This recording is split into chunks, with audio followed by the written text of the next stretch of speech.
के सफर पे आज हम आपको लेके चलेंगे, जो हिमाचल प्रदेश के कुल्लू डिस्ट्रिक्ट में स्थित है और जो मनाली से लगभग 30 किलोमीटर के पास है।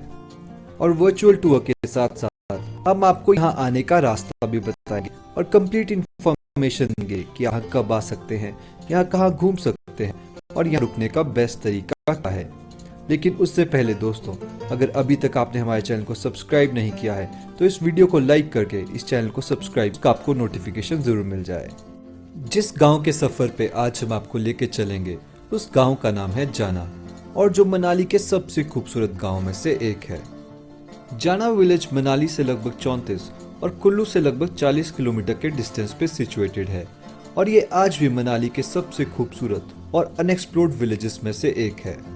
तो अगर आप भी मनाली का रोड ट्रिप प्लान कर रहे हैं और एक ऐसी जगह ढूंढ रहे हैं जहां पे आप एक महीना या फिर एक हफ्ते के लिए वर्क फ्रॉम होम करके विलेज लाइफ को जी सकें, तो जाना से बेहतर विलेज आपको शायद ही मिलेगा। हमने अपने सफर की शुरुआत की कुल्लू से, जहां से लेफ्ट बैंक होते हुए हम सबसे पहले नगर पहुंचे। नगर पहुंच के आपको 2 डाइवर्जन दिखेगी और वहां से आपको जाना वाटरफॉल वाला रोड लेना होगा।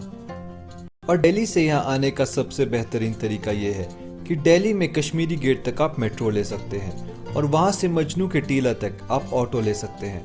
और मजनू के टीले में आपको हर वॉल्वो का ऑफिस मिल जाता है, तो वहाँ पे बार्गेन करके आप 800 से 1000 तक मनाली तक की वॉल्वो ले सकते हैं। दिल्ली से शाम की वॉल्वो लेने के बाद आप सुबह तक मनाली पहुँच जाएंगे और 1-2 दिन लोकल साइट सीइंग करने के बाद आप जाना का रोड ट्रिप प्लान कर सकते हैं।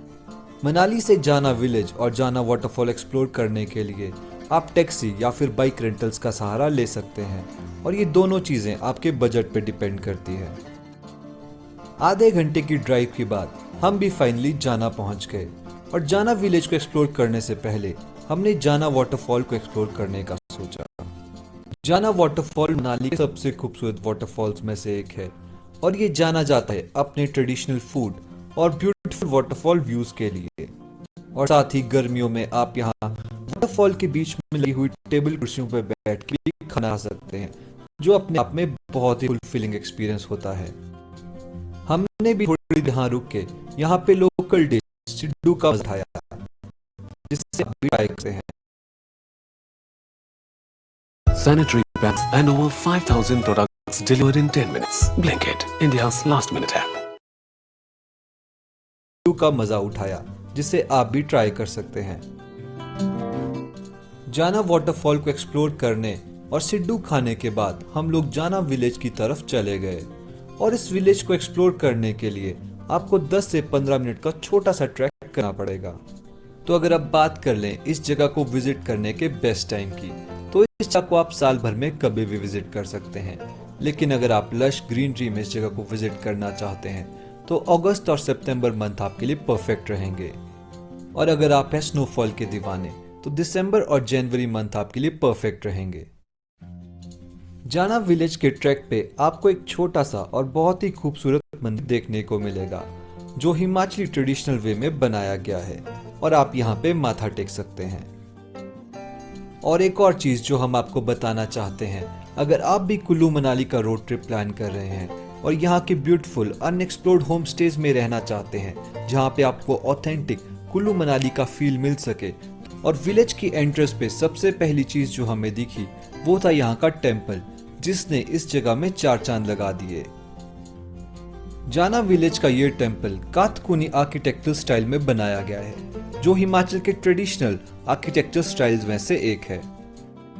तो अगर अब बात कर ले यहाँ पे आप कहाँ रुक सकते हैं, जाना विलेज में आपको कोई होटल नहीं मिलेगा, क्योंकि ये बिल्कुल ट्रेडिशनल वे में बना हुआ आज भी मनाली के सबसे ऑथेंटिक विलेजेस में से एक है।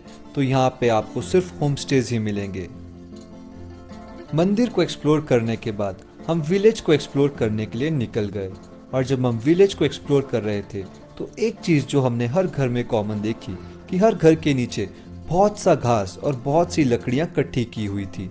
और जब हमने यहाँ के लोकल लोगों से पूछा तो उन्होंने हमें बताया कि सर्दियों में जब यहाँ बहुत ज़्यादा बर्फ़ पड़ जाती है तब वो इन्हीं लकड़ियों के सहारे अपना सर्दियों का टाइम काटते हैं।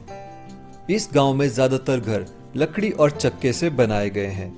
चक्कों का फ़ायदा ये है कि जब सर्दियों में बहुत ज़्यादा बर्फ़ पड़ती है तो वो चक्कों पे टिकती नहीं है, जिसके कारण ये लोग इस चीज़ का इस्तेमाल करते हैं और खासकर ये चीज़ यहाँ पर आसानी से मिल भी जाती है। हमने ये रोड ट्रिप दिसंबर 5 के आसपास किया था और उस टाइम यहाँ पे बहुत भारी बारिश लगी हुई थी, लेकिन उस टाइम यहाँ बर्फ़ नहीं पड़ी थी। लेकिन अगर आप दिसंबर लास्ट या फिर दिसंबर 25 के आसपास यहाँ विजिट करते हैं तो 50% चांसेस है कि आपको यहाँ पे बर्फबारी देखने को मिलेगी। अभी आप अपने सामने हमाम देख रहे हैं, जिसका पहाड़ी लोग पानी गर्म करने के लिए इस्तेमाल करते हैं। सर्दियों में जब यहाँ बहुत बर्फ पड़ती है तो कई बार 15-20 दिन के लिए बिजली भी चली जाती है, तो उस टाइम ये लोग हमाम और घर के अंदर चूल्हों का इस्तेमाल करके ही खाना और बाकी चीजें करते हैं।